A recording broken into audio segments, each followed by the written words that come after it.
आमची अडचण काय माहितीये? आम्ही सिंह आहोत, पण आम्ही सिंह आहोत हेच आम्हाला माहिती नाही, ही आमची अडचण आहे.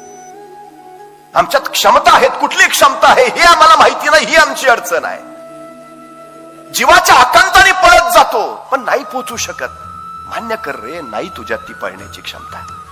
दुसरी कुठली आहे शोध ना, आहे काही ना काही, पण आम्हाला मुळात आमच्यात काय आहे त्याचा शोधच लागत नाही. मी वारंवार सांगतो, या जगात सगळ्यात श्रीमंत ठिकाण जर कुठलं असेल तर ते आहे स्मशान.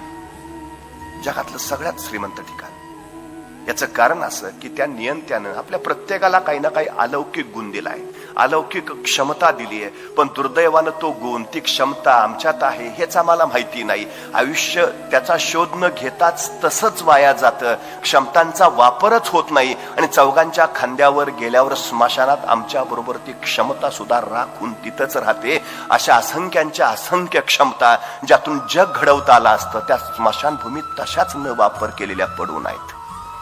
म्हणून त्या स्मशानाला मी सगळ्यात श्रीमंत ठिकाण मानतो. आपल्यात काय आहे? कुठली क्षमता आहे आपल्यात? शिक्षणातून कळतं हे आपल्यात काय आहे.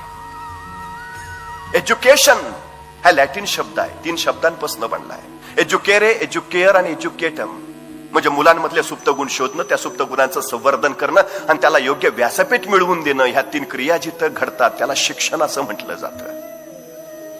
दुर्दैवाने हे कुठेच घडत नाही, तरी आम्ही म्हणतो आम्ही शिक्षण घेतो.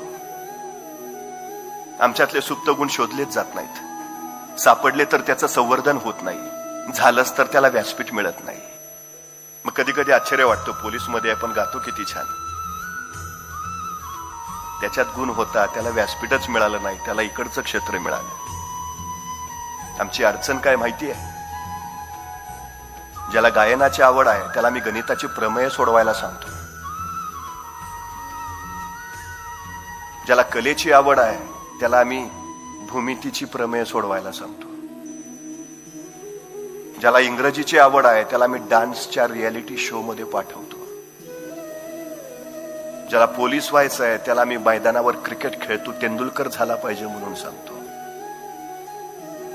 आमच्या तरुणाईची सगळ्यात मोठी अडचण आहे की आमच्यात जी क्षमता आहे, जो गुण आहे, त्या क्षेत्रात आम्ही जातच नाही. आमची अडचण अशी की आवडीच्या क्षेत्रात आम्हाला जाता येत नाही आणि ज्या क्षेत्रात आम्ही जातो ते क्षेत्र आमच्या आवडीचं असत नाही. अपयशी होण्याचं सगळ्यात महत्वाचं कारण हे आहे, सगळ्यात महत्वाचं कारण. त्यामुळे तुम्हाला काय वाटतं ते करा, त्यात तुम्हाला सर्वोच्च यश मिळवता येईल.